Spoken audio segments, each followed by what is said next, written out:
ਘਰ ਤੁਸੀਂ ਬਾਏ ਕਰਦੇ ਹੋ ਉਹਨਾਂ ਦੀ ਸਭ ਤੋਂ ਪਹਿਲੀ ਲਾਈਨ ਇਹੀ ਲਿਖੀ ਹੁੰਦੀ ਹੈ this purchase may never be completed, may never be. ਅੱਛਾ, ਪਹਿਲੀ ਲਾਈਨ ਦੇ ਵਿੱਚ ਹੀ ਉਹਨਾਂ ਨੇ ਡਿਸਕਲੇਮਰ ਦਿੱਤਾ ਹੈ। ਕਰੈਕਟ। ਬਹੁਤ ਵਾਰ ਇਹ ਹੁੰਦਾ ਜੀ, ਕਿਉਂਕਿ ਜਿਹੜੇ ਉਹ ਲੋਕ ਜਿਨ੍ਹਾਂ ਨੇ ਸਾਨੂੰ ਸੇਲ ਕਰ ਰਹੇ ਹੁੰਦੇ ਆ ਉਹ ਬੜੇ ਹੰਢੇ ਹੋਏ ਲੋਕ ਹੁੰਦੇ ਆ, ਬੜੇ ਪ੍ਰੋਫੈਸ਼ਨਲ ਹੁੰਦੇ ਆ ਆਪਣੇ ਉਸ। ਤੇ ਜਿਹੜਾ ਹੁਣ ਮੇਰੇ ਵਰਗਾ ਖਰੀਦਣ ਗਿਆ ਉਹਨੂੰ ਨਾ ਤਾਂ ਮਾਰਕੀਟ ਬਾਰੇ ਬਹੁਤਾ ਪਤਾ ਹੁੰਦਾ, ਨਾ ਉਹਨੂੰ ਕਾਨੂੰਨੀ ਦਾਅ ਪੇਚਾਂ ਦਾ, ਨਾ ਉਹਨੂੰ ਫਿਊਚਰ ਦਾ ਪਤਾ ਹੁੰਦਾ ਕਿ ਅੱਗੇ ਮੇਰੇ ਨਾਲ ਕੀ ਹੋ ਸਕਦਾ। ਕਈ ਲੋਕ ਇਸ ਤਰ੍ਹਾਂ ਦੇ ਹੁੰਦੇ ਆ ਜਿਨ੍ਹਾਂ ਨੇ ਬੁੱਕ ਕਰਵਾ ਲਿਆ, ਫਿਰ ਉਹ ਤੋਂ ਬਾਅਦ ਡਿਲੇ ਚੱਲਦਾ ਰਹਿੰਦਾ, ਅੱਜ ਦਿੰਦੇ ਆ ਜੀ, ਕੱਲ੍ਹ ਦਿੰਦੇ ਆ ਜੀ। ਬਰੈਂਪਟਨ ਦੇ ਵਿੱਚ ਆਪਾਂ ਪਿੱਛੇ ਜੇ ਕਈ ਤਰ੍ਹਾਂ ਦੇ ਲੋਕਾਂ ਨੂੰ ਪ੍ਰੋਟੈਸਟ ਕਰਦੇ ਹੋਏ ਵੀ ਦੇਖਿਆ ਕੁਝ ਪ੍ਰੋਜੈਕਟਸ ਨੂੰ ਲੈ ਕੇ। ਸੋ ਇਹ ਅਕਸਰ ਲੋਕਾਂ ਨਾਲ ਹੋ ਜਾਂਦਾ, ਬੁੱਕ ਕਰ ਲਿਆ, ਉਹਦੇ ਬਾਅਦ 5-6 ਸਾਲ 7 ਸਾਲ ਤੱਕ ਲੋਕ ਵੇਟ ਹੀ ਕਰੀ ਜਾ ਰਹੇ ਆ, ਲੇਕਿਨ ਉਹਨਾਂ ਨੂੰ ਉਹ ਮਿਲਣ ਦਾ ਨਾਮ ਹੀ ਨਹੀਂ, ਪਤਾ ਹੀ ਨਹੀਂ ਹੁੰਦਾ ਵੀ ਕਦੋਂ ਮਿਲਣਾ। ਇਸ ਕੇਸ 'ਚ ਲੋਕ ਕੀ ਕਰ ਸਕਦੇ ਆ? ਸੋ ਸੋਨੀਆ ਜੀ ਨਾਲ ਆਪਾਂ ਗੱਲਬਾਤ ਦਾ ਸਿਲਸਿਲਾ ਸ਼ੁਰੂ ਕਰਦੇ ਹਾਂ ਅਤੇ ਅੱਜ ਜਿਹੜਾ ਵਿਸ਼ਾ ਆਪਾਂ ਲੈ ਕੇ ਆਏ ਹਾਂ, ਪਹਿਲਾਂ ਤਾਂ ਉਹਦੀ ਇੱਕ ਇੰਟਰੋ ਆਪਾਂ ਸੋਨੀਆ ਜੀ ਤੋਂ ਲੈਂਦੇ ਹਾਂ। ਸੋਨੀਆ ਜੀ, ਤੁਸੀਂ ਮੈਂ ਕਹਿੰਦਾ ਆਗਾਜ਼ ਕਰੋ ਜੀ ਇਸ ਚੀਜ਼ ਦਾ ਕਿ ਜਿਹੜੇ ਬਾਰੇ ਆਪਾਂ ਗੱਲਬਾਤ ਕਰਨ ਜਾ ਰਹੇ ਹਾਂ। ਅੱਜ ਦੀ ਆਪਣੀ ਡਿਸਕਸ਼ਨ ਹੈਗੀ ਜੀ ਟੈਰੀਅਨ ਵਾਰੰਟੀ 'ਤੇ। ਮੋਸਟਲੀ ਜਦੋਂ ਆਪਾਂ ਨਵੇਂ ਘਰ ਲੈਂਦੇ ਹਾਂ, ਨਿਊ ਬਿਲਟ ਕਹਿੰਦੇ ਆ ਜਾਂ ਪ੍ਰੀ ਕੰਸਟਰਕਸ਼ਨ ਕਹਿੰਦੇ ਆ ਉਹਨੂੰ, ਤਾਂ ਉਹਦੇ ਪ੍ਰੀ ਕੌਨ ਦੇ ਨਾਲ ਕਹਿ ਲਓ ਪ੍ਰੋਜ਼ ਐਂਡ ਕੌਨਸ ਦੋਨੋਂ ਹੈ। ਤਾਂ ਮੋਸਟਲੀ ਆਪਾਂ ਫਾਇਦੇ ਦੇਖਦੇ ਹਾਂ ਜੀ, ਇਨਵੈਸਟਮੈਂਟ ਓਪਰਚੁਨਿਟੀ ਆ, ਅਗਰੈਸਿਵਲੀ ਵੀ ਗੋ ਇਨਟੂ ਇਨਵੈਸਟਮੈਂਟ ਬਾਇੰਗ ਔਰ ਸਮਥਿੰਗ, ਬਟ ਉਹਦੇ ਕੌਨਸ ਵੀ ਨਾਲ ਧਿਆਨ 'ਚ ਰੱਖਣੇ ਚਾਹੀਦੇ ਆ ਕਿ ਕੀ ਚੀਜ਼ਾਂ ਆਪਾਂ ਮਿਸ ਕਰ ਜਾਂਦੇ ਹਾਂ, ਕੀ ਚੀਜ਼ਾਂ ਨੂੰ ਆਪਾਂ ਨੂੰ ਵਿਜੀਲੈਂਟ ਹੋਣਾ ਚਾਹੀਦਾ ਘਰ ਖਰੀਦਣ ਦੇ ਟਾਈਮ 'ਤੇ। ਬਿਲਕੁਲ, ਜਦੋਂ ਨਵੇਂ ਘਰਾਂ ਦੀਆਂ ਜਿਹੜੀਆਂ ਐਡਸ ਹੁੰਦੀਆਂ ਜੀ, ਪਹਿਲੀ ਗੱਲ ਤਾਂ ਉਹ ਹੀ ਬਹੁਤ ਖੂਬਸੂਰਤ ਹੁੰਦੀਆਂ। ਉਹ ਬੰਦੇ ਨੂੰ ਇੱਕ ਬੜਾ, ਜਦੋਂ ਆਪਾਂ ਕੋਈ ਚੀਜ਼ ਨਵੀਂ ਖਰੀਦਦੇ ਹਾਂ, ਛੋਟੀ ਜਿਹੀ ਮੋਬਾਈਲ ਖਰੀਦਣਾ ਹੋਵੇ ਤਾਂ ਉਸ ਵੇਲੇ ਵੀ ਇੱਕ ਐਕਸਾਈਟਮੈਂਟ, ਇੱਕ ਖੁਸ਼ੀ ਜਿਹੜੀ ਹੈਗੀ ਆ ਉਹ ਸਾਡੇ ਦਿਲੋਂ ਦਿਮਾਗ ਦੇ ਉੱਤੇ ਭਾਰੂ ਪੈ ਜਾਂਦੀ ਹੈ। ਅਤੇ ਜਿਹੜੀ ਉਹ ਐਡਵਰਟੀਜ਼ਮੈਂਟ ਆ, ਜਿਹੜਾ ਉਹ ਮਾਹੌਲ ਹੈ, ਉਹ ਸਾਨੂੰ ਹੋਰ ਜ਼ਿਆਦਾ ਖੁਸ਼ ਕਰ ਦਿੰਦਾ। ਅਤੇ ਉਹਦੇ ਵਿੱਚ ਅਸੀਂ ਬਹੁਤ ਸਾਰੀਆਂ ਚੀਜ਼ਾਂ ਜਿਹੜੀਆਂ ਹੈਗੀਆਂ ਉਹ ਅਨਡਿਟ ਕਰ ਜਾਂਦੇ ਹਾਂ, ਅਸੀਂ ਉਹਨਾਂ 'ਤੇ ਧਿਆਨ ਹੀ ਨਹੀਂ ਧਰਦੇ। ਕਿਹੜੀਆਂ ਉਹ ਚੀਜ਼ਾਂ ਜਿਨ੍ਹਾਂ ਵੱਲ ਤੁਸੀਂ ਪਹਿਲਾਂ ਅੱਜ ਧਿਆਨ ਅਟਰੈਕਟ ਕਰਨਾ ਚਾਹੁੰਦੇ ਹੋ? ਮੇਰਾ ਮੇਨ ਜੋ ਅੱਜ ਦਾ ਫੋਕਸ ਹੈ ਉਹ ਹੈਗਾ ਜੀ ਵਾਰੰਟੀਜ਼ 'ਤੇ। ਜਦੋਂ ਘਰ ਆਪਾਂ ਬੁੱਕ ਕਰਾਉਂਦੇ ਹਾਂ, right at the time of signing ਤੋਂ ਲੈ ਕੇ till the time of closing, ਜਦੋਂ ਤੁਹਾਡੇ ਕੋਲ ਫਾਈਨਲ ਓਨਰਸ਼ਿਪ ਆ ਜਾਂਦੀ ਹੈ ਜੀ, ਉਸ ਟਾਈਮ ਤੱਕ ਜਿਹੜੀ ਚੀਜ਼ ਨੂੰ ਇੱਕ ਟੈਰੀਅਨ ਕਵਰ ਕਰਦਾ। ਟੈਰੀਅਨ ਇੱਕ ਨਾਨ ਪ੍ਰੋਫਿਟ ਆਰਗੇਨਾਈਜੇਸ਼ਨ ਹੈ। ਪਹਿਲਾਂ ਇਹੀ ਮੇਰਾ ਕੁਐਸਚਨ ਸੀ ਵੀ ਤੁਸੀਂ ਟੈਰੀਅਨ ਪਹਿਲਾਂ ਵਰਡ ਯੂਜ਼ ਕੀਤਾ, TARION, ਟੈਰੀਅਨ। ਸੋ ਇਹ ਟੈਰੀਅਨ ਬਾਰੇ ਪਹਿਲਾਂ ਦੱਸੋ ਵੀ ਟੈਰੀਅਨ ਕੀ ਚੀਜ਼ ਹੈ? Tarion is a not for profit organisation ਜਿਹੜੀ ਮਿਨਿਸਟਰੀ ਆਫ ਕੰਜ਼ਿਊਮਰ ਅਫੇਅਰਸ ਬਾਰੇ ਗਵਰਨ ਕੀਤੀ ਜਾਂਦੀ ਹੈ। ਓਕੇ।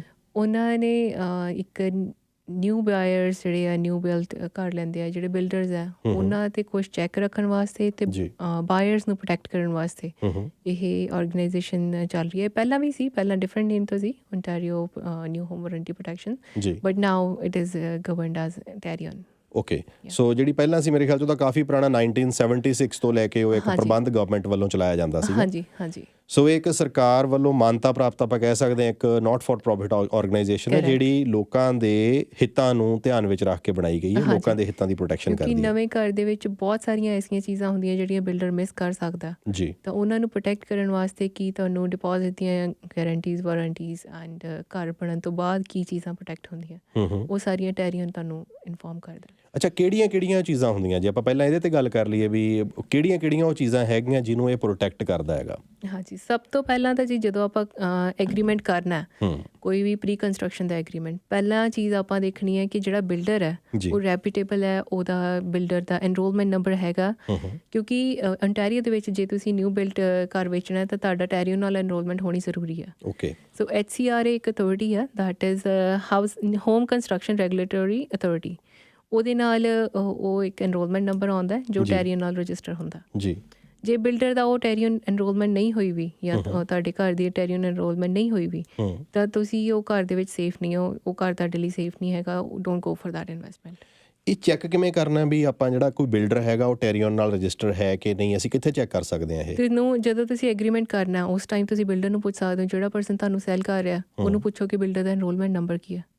ਬਿਕਾਜ਼ ਡੈਫੀਨੇਟਲੀ ਔਨਲਾਈਨ ਬਹੁਤ ਰਿਸੋਰਸਿਸ ਹੈਗੇ ਆ, ਬਟ ਜੇ ਤੁਸੀਂ ਡਾਇਰੈਕਟਲੀ ਆਪਣੇ ਜਿਹੜਾ ਪਰਸਨ ਹੀ ਤੁਹਾਨੂੰ ਸੈਲ ਕਰ ਰਿਹਾ ਐਟ ਦ ਟਾਈਮ, ਉਹਨਾਂ ਦੇ ਸੇਲਸ ਇਵੈਂਟ ਇੰਨੇ ਵੱਡੇ ਹੁੰਦੇ ਆ, ਹਿਊਜ ਲਾਂਚਿੰਗ ਇਵੈਂਟਸ, ਤਾਂ ਉਸ ਟਾਈਮ 'ਤੇ ਤੁਸੀਂ ਦੇਖਦੇ ਹੋ ਕਿ you are all into of launching event, ਕਿ ਉੱਥੇ ਉਹ ਘਰ ਨੂੰ ਦਿਖਾ ਰਹੇ ਆ, ਪ੍ਰਮੋਸ਼ਨਲ ਨਾਲ ਐਡਵਰਟੀਜ਼ਮੈਂਟ ਹੋ ਰਹੀ ਹੈ ਕਿ ਆਪਣੀ ਕੰਪਨੀ ਬਾਰੇ ਦੱਸ ਰਹੇ ਆ, ਆਪਣੇ ਬਾਰੇ ਦੱਸ ਰਹੇ ਆ। ਉਸ ਟਾਈਮ 'ਤੇ ਉਹਨਾਂ ਨੂੰ ਪੁੱਛੋ ਕਿ ਵੀ ਤੁਹਾਡਾ ਬਿਲਡਰ ਐਨਰੋਲਡ ਹੈ HCRA ਨਾਲ ਜੀ, ਤਾਂ ਉਹ ਇੰਪੋਰਟੈਂਟ ਚੀਜ਼ ਹੈ।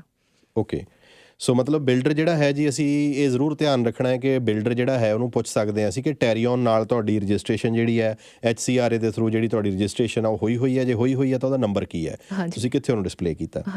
ਸੋ ਹੁਣ ਆਪਾਂ ਵਾਰੰਟੀਜ਼ ਦੇ ਉੱਤੇ ਜਿਹੜਾ ਹੈਗਾ ਜੀ, ਤੁਸੀਂ ਦੱਸ ਰਹੇ ਸੀਗੇ ਕਿ ਵਾਰੰਟੀਜ਼ ਜਿਹੜੀਆਂ ਕਿਹੜੀਆਂ। ਹਾਂਜੀ, ਜਦੋਂ ਤੁਸੀਂ ਘਰ ਬੁੱਕ ਕਰਦੇ ਹੋ ਆਪਣਾ, ਸਭ ਤੋਂ ਪਹਿਲਾਂ ਤੁਹਾਨੂੰ ਇੱਕ ਨਾ ਇਨਫੋਰਮੇਸ਼ਨ ਸ਼ੀਟ ਦਿੱਤੀ ਜਾਂਦੀ ਹੈ ਜੀ, ਜਿਸ ਨੂੰ ਕਹਿੰਦੇ ਆ information for buyers and pre construction condominiums homes about the possible termination of purchase agreement. Okay, ਕਿ ਜਿਹਦੇ 'ਚ ਤੁਹਾਨੂੰ ਘਰ ਤੁਸੀਂ ਬਾਏ ਕਰਦੇ ਹੋ, ਉਹਨਾਂ ਦੀ ਸਭ ਤੋਂ ਪਹਿਲੀ ਲਾਈਨ ਇਹੀ ਲਿਖੀ ਹੁੰਦੀ ਹੈ, this purchase may never be completed, may never B.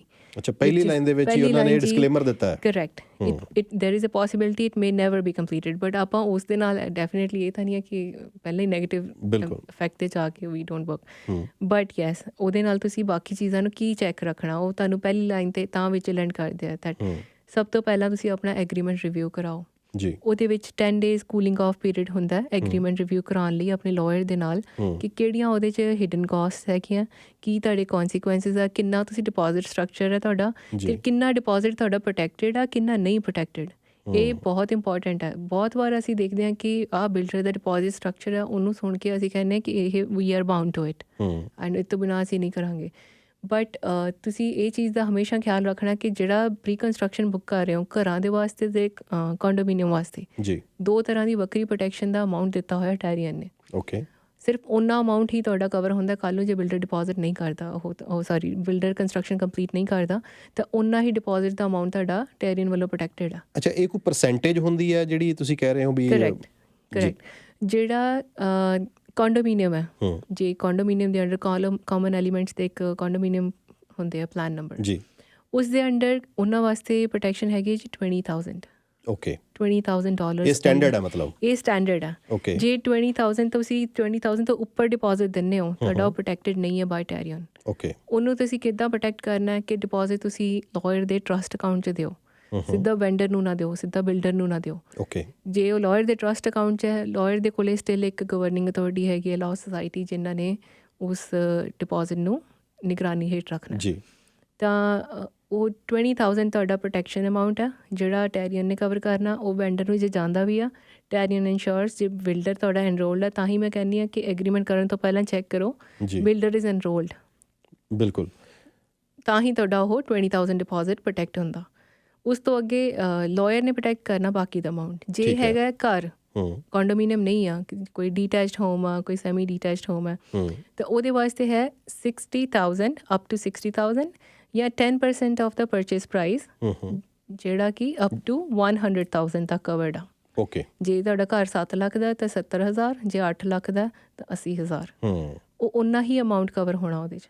ਸੋ ਮਤਲਬ ਮਿਨੀਮਮ 60,000 ਤੁਹਾਡਾ ਕਵਰਡ ਹੈ, ਲੇਕਿਨ ਮੈਕਸਿਮਮ ਜਿਹੜਾ ਹੈਗਾ 100,000 ਤੱਕ। 100,000 that is 10% of your purchase price. ਲੇਕਿਨ ਜੇ ਉਸ ਤੋਂ ਵੀ ਉੱਪਰ ਦਾ ਮਤਲਬ ਹੁਣ ਜੇ ਫਿਰ ਵੀ ਉਹ 100,000 ਤੱਕ ਹੀ ਰਹੇਗਾ। ਸਿਰਫ 100,000 ਤੱਕ ਦੀ ਪ੍ਰੋਟੈਕਸ਼ਨ ਹੈ। ਓਕੇ, ਸੋ ਮਤਲਬ ਜਿਹੜਾ ਵੀ ਬਿਲਡਰ ਜਿਹੜਾ ਹੈ ਜੀ, ਉਹ ਆਪਾਂ ਟੈਰੀਓਨ ਦੇ ਨਾਲ ਰਜਿਸਟਰਡ ਹੋਏਗਾ ਤਾਂ ਉਹ ਆਟੋਮੈਟਿਕਲੀ ਇਸ ਨਿਜ਼ਾਮ ਨੂੰ ਤਾਂ ਮੰਨੇਗਾ। ਬਿਲਕੁਲ, ਇਸ ਸਿਸਟਮ ਨੂੰ ਉਹਨੂੰ ਮੰਨਣਾ ਪਏਗਾ ਕਿਉਂਕਿ ਉਹਨਾਂ ਨਾਲ ਰਜਿਸਟਰਡ ਹੈ। ਹਾਂਜੀ, ਮੇਰਾ ਸਵਾਲ ਦਿਮਾਗ ਦੇ ਵਿੱਚ ਇਹ ਆ ਰਿਹਾ ਸੀਗਾ ਕਿ ਜੇ ਕੋਈ, ਜਿਵੇਂ ਹੁਣ ਡਿਪੋਜ਼ਿਟ ਹੈ ਜਿਹੜਾ, ਜੇ ਕੋਈ ਬਿਲਡਰ ਉਸ ਡਿਪੋਜ਼ਿਟ ਤੋਂ ਵੱਧ ਡਿਪੋਜ਼ਿਟ ਸਾਡੇ ਤੋਂ ਲੈ ਰਿਹਾ ਹੋਵੇ, ਤਾਂ ਫਿਰ ਮਤਲਬ ਉਹ ਜਿਹੜੀ ਅਮਾਊਂਟ ਉਹਦੇ ਉੱਪਰ ਦੀ ਆ ਉਹ ਸਾਡੀ ਰਿਸਕ ਤੇ ਰਹੇਗੀ। ਤੁਸੀਂ ਬਿਲਡਰ ਨੂੰ ਕਹੋ ਕਿ ਆਪਣੇ ਲਾਇਰ ਦੀ ਇਨਫੋਰਮੇਸ਼ਨ ਦਿਓ, ਅਸੀਂ ਆਹ ਡਿਪੋਜ਼ਿਟ ਉਹਨਾਂ ਦੇ ਲਾਇਰ ਦੇ ਟਰਸਟ ਅਕਾਊਂਟ 'ਚ ਕਰਾਉਣਾ ਜੀ। ਤੁਸੀਂ ਸਿੱਧਾ ਬਿਲਡਰ ਨੂੰ ਨਹੀਂ ਉਹ ਅਮਾਊਂਟ ਦੇਣਾ। ਓਕੇ, ਉਹ ਚੀਜ਼ ਲਈ ਤੁਸੀਂ ਉਹਨਾਂ ਦੀ ਸੇਲਸ ਟੀਮ ਨਾਲ ਜਾਂ ਉਸ ਇਵੈਂਟ 'ਤੇ ਤੁਸੀਂ ਡਾਇਰੈਕਟਲੀ ਗੱਲ ਕਰ ਸਕਦੇ ਹੋ, ਕਿਉਂਕਿ ਬਹੁਤ ਵਾਰੀ ਹੁੰਦਾ ਅਸੀਂ ਸਿਰਫ ਜੋ ਸਾਨੂੰ ਦੱਸਿਆ ਜਾਂਦਾ ਉਹ ਨਹੀਂ ਫੋਲੋ ਕਰ ਲੈਂਦੇ ਹਾਂ। ਵੀ ਡੋਂਟ ਕੁਐਸਚਨ। ਉਹ ਆਪਣੀ ਹੈਬਿਟ ਹੈ ਇੱਕ ਕਿ ਆਪਾਂ ਇਹਨੂੰ ਜਿੱਦਾਂ ਇਨਫੋਰਮ ਕੀਤਾ ਅਸੀਂ ਕਹਿਣਾ ਨਹੀਂ ਠੀਕ ਹੈ, ਉਹ ਸੇਲਸ ਟੀਮਸ ਨੇ ਦੱਸਿਆ it will be correct and we agree. Agreement ਵੀ ਨਹੀਂ ਬਹੁਤ ਲੋਕ ਪੜ੍ਹਦੇ and they just sign the waiver and submit that. ਬਹੁਤ ਵਾਰ ਇਹ ਹੁੰਦਾ ਜੀ, ਕਿਉਂਕਿ ਜਿਹੜੇ ਉਹ ਲੋਕ ਜਿੱਦਾਂ ਨੇ ਸਾਨੂੰ ਸੇਲ ਕਰ ਰਹੇ ਹੁੰਦੇ ਆ, ਉਹ ਬੜੇ ਹੰਢੇ ਹੋਏ ਲੋਕ ਹੁੰਦੇ ਆ, ਬੜੇ ਪ੍ਰੋਫੈਸ਼ਨਲ ਹੁੰਦੇ ਆ ਆਪਣੇ ਉਸ, ਤੇ ਜਿਹੜਾ ਹੁਣ ਮੇਰੇ ਵਰਗਾ ਖਰੀਦਣ ਗਿਆ ਉਹਨੂੰ ਨਾ ਤਾਂ ਮਾਰਕੀਟ ਬਾਰੇ ਬਹੁਤਾ ਪਤਾ ਹੁੰਦਾ, ਨਾ ਉਹਨੂੰ ਕਾਨੂੰਨੀ ਦਾਅ ਪੇਚਾਂ ਦਾ, ਨਾ ਉਹਨੂੰ ਫਿਊਚਰ ਦਾ ਪਤਾ ਹੁੰਦਾ ਕਿ ਅੱਗੇ ਮੇਰੇ ਨਾਲ ਕੀ ਹੋ ਸਕਦਾ। ਹਾਂਜੀ, ਇੱਕ ਸਵਾਲ ਤੁਹਾਡੇ ਗੱਲ ਕਰਦੇ ਮੇਰੇ ਦਿਮਾਗ 'ਚ ਇਹ ਆਇਆ ਸੀਗਾ, ਤੁਸੀਂ ਜਿਵੇਂ ਕਿਹਾ ਵੀ ਲਾਇਰ ਤੋਂ ਰਿਵਿਊ ਕਰਵਾ ਲਓ। ਅੱਛਾ, ਆਪਣੇ ਜਿਹੜੇ ਖਾਸ ਕਰ ਜਿਹੜੀ ਕਮਿਊਨਿਟੀ ਹੈ, ਮੈਂ ਆਪਣੇ, ਕਿਉਂਕਿ ਅਸੀਂ ਆਪਣੇ ਲੋਕਾਂ ਨੂੰ ਰਿਫਲੈਕਟ ਕਰਦੇ ਹਾਂ ਤਾਂ ਮੈਂ ਗੱਲ ਉਹਨਾਂ ਦੀ ਕਰਦਾ ਹੁੰਦਾ, ਮੈਂ ਖੁਦ ਉਹਨਾਂ ਦੇ ਵਿੱਚ ਖੜਾ ਹੈਗਾ। ਅਸੀਂ ਲੋਕ ਵਕੀਲਾਂ ਕੋਲੇ ਜਾਣ ਤੋਂ ਬਹੁਤ ਡਰਦੇ ਹਾਂ ਹਮੇਸ਼ਾ, ਬਈ ਵਕੀਲ ਪਤਾ ਨਹੀਂ ਵੀ ਕਿੰਨਾ ਕਿ ਸਾਨੂੰ ਮਹਿੰਗਾ ਨਾ ਪੈ ਜਾਵੇ, ਕਿਤੇ ਹੋਰ ਨਾ ਸਾਨੂੰ ਉਲਝਾ ਲਵੇ। ਵੈਸੇ ਹਾਂ, ਮੈਨੂੰ ਪਤਾ ਵੀ ਉਹ ਬਚਾਊਗਾ ਤੁਹਾਨੂੰ। ਹਾਂਜੀ, ਵੀ ਬਹੁਤਾ ਕਿੰਨਾ ਕੁ ਮਹਿੰਗਾ ਸੌਦਾ ਹੈਗਾ ਵੀ ਜੇ ਆਪਾਂ ਰਿਵਿਊ ਕਰਾਉਣ ਜਾਂਦੇ ਆ? ਰਿਵਿਊ ਕਰਾਉਣਾ ਕੋਈ ਬਹੁਤ ਹੀ ਮਹਿੰਗੀ ਆਈ ਡੋਂਟ ਥਿੰਕ ਦੇ ਉਹਦੇ 'ਚ ਬਹੁਤ ਜ਼ਿਆਦਾ ਹਾਈ ਫੀ ਹੁੰਦੀ ਆ। It depends lawyer to lawyer ਕਿ ਹਰ ਲਾਇਰ ਨੇ ਕਿੰਨਾ ਉਹਦਾ ਸਟੈਂਡਰਡ ਅਮਾਊਂਟ ਰੱਖਿਆ ਹੋਇਆ ਉਸ ਰਿਵਿਊ ਫੀਸ ਦਾ, ਕਿੰਨਾ ਕੁ ਲਾਇਰ ਬਿਜ਼ੀ ਆ ਉਸ ਟਾਈਮ ਦੇ ਦੌਰਾਨ, ਕਿਸ ਤਰ੍ਹਾਂ ਦੀ ਉਹਦੇ ਕੋਲ ਐਕਸਪਰਟਾਈਜ਼ ਆ। ਜੀ। ਤਾਂ it's nothing, I think it's a nominal amount I would say. ਜੇ ਮਤਲਬ ਤੁਸੀਂ ਐਡਾ ਵੱਡਾ ਪ੍ਰੋਜੈਕਟ in ਕਰ ਰਹੇ ਹੋ comparison with the deposit structure, the deposit you are giving for that house, ਉਹਨੂੰ ਕੰਪੇਅਰ ਕਰੋ ਤਾਂ ਉਹਦੀ 1% ਵੀ ਨਹੀਂ ਆ ਕੋਸਟ। It's nominal. ਜੇ ਮੈਂ ਰਫ ਜਿਹਾ ਨੰਬਰ ਤੁਹਾਨੂੰ ਕੋਈ ਰੈਂਡਮ ਜਿਹਾ ਨੰਬਰ ਦੱਸਾਂ ਤਾਂ it would B about 150 to 500 maximum, I think. ਇਸ ਤੋਂ ਵੱਧ ਕੋਈ ਨਹੀਂ ਚਾਰਜ। ਮਤਲਬ 100-150 ਦਾ ਖਰਚਾ ਜੇ ਅਸੀਂ ਕਰ ਲਈਏ ਤਾਂ ਸਾਨੂੰ ਬਹੁਤ ਵੱਡੀ ਸਿਰਦਰਦੀ ਤੋਂ ਸਾਡਾ ਬਚਾਅ ਹੋ ਸਕਦਾ ਹੈ। ਬਿਲਕੁਲ। ਸਰਫਰਾਜ਼ ਜੀ ਦਾ ਸਵਾਲ ਆਇਆ ਜੀ, ਉਹ ਕਹਿੰਦੇ ਕਿ ਉਹਨਾਂ ਨੇ ਟਾਊਨ ਹਾਊਸ ਖਰੀਦਿਆ ਸੀ 2017 ਦੇ ਵਿੱਚ, ਪਰ ਉਹਨਾਂ ਨੂੰ ਹਲੇ ਤੱਕ ਮਿਲਿਆ ਨਹੀਂ। 30,000 ਦਾ ਉਹਨਾਂ ਦਾ ਡਿਪੋਜ਼ਿਟ ਆ। ਉਹ ਕਹਿੰਦੇ ਕਿ ਮੈਨੂੰ ਕਿੰਨਾ ਕੁ ਵਾਪਸ ਮਿਲ ਸਕਦਾ? ਸੋ ਸੋਨੀਆ ਜੀ ਤੋਂ ਆਪਾਂ ਸਵਾਲ ਪੁੱਛਦੇ ਹਾਂ। ਸੋਨੀਆ ਜੀ, ਜਿਵੇਂ ਕਿ ਆਪਾਂ ਇਸ ਸਵਾਲ ਦੇ ਵਿੱਚ ਦੇਖਿਆ ਕਿ ਕਈ ਲੋਕ ਇਸ ਤਰ੍ਹਾਂ ਦੇ ਹੁੰਦੇ ਆ ਜਿਨ੍ਹਾਂ ਨੇ ਬੁੱਕ ਕਰਵਾ ਲਿਆ, ਫਿਰ ਉਦੋਂ ਬਾਅਦ ਡਿਲੇ ਚੱਲਦਾ ਰਹਿੰਦਾ, ਅੱਜ ਦਿੰਦੇ ਆ ਜੀ, ਕੱਲ੍ਹ ਦਿੰਦੇ ਆ ਜੀ। ਬਰੈਂਪਟਨ ਦੇ ਵਿੱਚ ਆਪਾਂ ਪਿੱਛੇ ਜੇ ਕਈ ਤਰ੍ਹਾਂ ਦੇ ਲੋਕਾਂ ਨੂੰ ਪ੍ਰੋਟੈਸਟ ਕਰਦੇ ਹੋਏ ਵੀ ਦੇਖਿਆ ਕੁਝ ਪ੍ਰੋਜੈਕਟਸ ਨੂੰ ਲੈ ਕੇ। ਸੋ ਇਹ ਅਕਸਰ ਲੋਕਾਂ ਨਾਲ ਹੋ ਜਾਂਦਾ, ਬੁੱਕ ਕਰ ਲਿਆ, ਉਦੋਂ ਬਾਅਦ 5-6 ਸਾਲ 7 ਸਾਲ ਤੱਕ ਲੋਕ ਵੇਟ ਹੀ ਕਰੀ ਜਾ ਰਹੇ ਆ, ਲੇਕਿਨ ਉਹਨਾਂ ਨੂੰ ਉਹ ਮਿਲਣ ਦਾ ਨਾਮ ਹੀ ਨਹੀਂ, ਪਤਾ ਹੀ ਨਹੀਂ ਹੁੰਦਾ ਵੀ ਕਦੋਂ ਮਿਲਣਾ। ਇਸ ਕੇਸ 'ਚ ਲੋਕ ਕੀ ਕਰ ਸਕਦੇ ਆ? ਜਦੋਂ ਆਪਾਂ ਐਗਰੀਮੈਂਟ ਕਰਦੇ ਹਾਂ ਤਾਂ ਟੈਰੀਅਨ ਦੀ ਮੈਂ ਤੁਹਾਡੇ ਨਾਲ ਗੱਲ ਕਰ ਰਹੀ ਹਾਂ, ਉਹਦੇ 'ਚ ਸਭ ਤੋਂ ਪਹਿਲਾਂ ਸੈਕਿੰਡ ਜਿਹੜਾ after when they make you aware ਕਿ it may never be completed, next point ਜੋ ਉਹ ਦੱਸਦੇ ਆ, be aware of the timing. ਜੇ ਤੁਸੀਂ ਉਹ ਟਾਈਮ ਸਕੈਜੂਲ ਨੂੰ ਨਹੀਂ ਪ੍ਰੋਪਰਲੀ ਪੜ੍ਹਿਆ ਤਾਂ ਉਹ ਤੁਹਾਡੀ ਗਲਤੀ ਵੀ ਆ ਉਸ ਇਕੁਅਲੀ। ਉਹਨਾਂ ਨੇ ਸਭ ਤੋਂ ਪਹਿਲਾਂ ਇੱਕ ਫਰਸਟ ਟੈਂਟੇਟਿਵ ਡੇਟ ਦਿੱਤੀ ਹੁੰਦੀ ਹੈ ਕਿ ਅੰਦਾਜ਼ੇ ਨਾਲ ਇਸ ਤਰੀਕ ਤੱਕ ਅਸੀਂ ਘਰ ਨੂੰ ਕੰਪਲੀਟ ਕਰ ਦਾਂਗੇ ਜੀ। ਜੇ ਉਸ ਤਰੀਕ ਨੂੰ ਕੰਪਲੀਟ ਨਹੀਂ ਹੁੰਦਾ ਤਾਂ ਉਹਦੇ 'ਚ ਇੱਕ ਟਾਈਮ ਪੀਰੀਅਡ ਹੁੰਦਾ ਜਿਹਦੇ 'ਚ ਉਹਨਾਂ ਨੇ ਸੈਕਿੰਡ ਟੈਂਟੇਟਿਵ ਕਲੋਜ਼ਿੰਗ ਡੇਟ ਨੂੰ ਸਕੈਜੂਲ ਕਰਨਾ ਹੁੰਦਾ ਜੀ।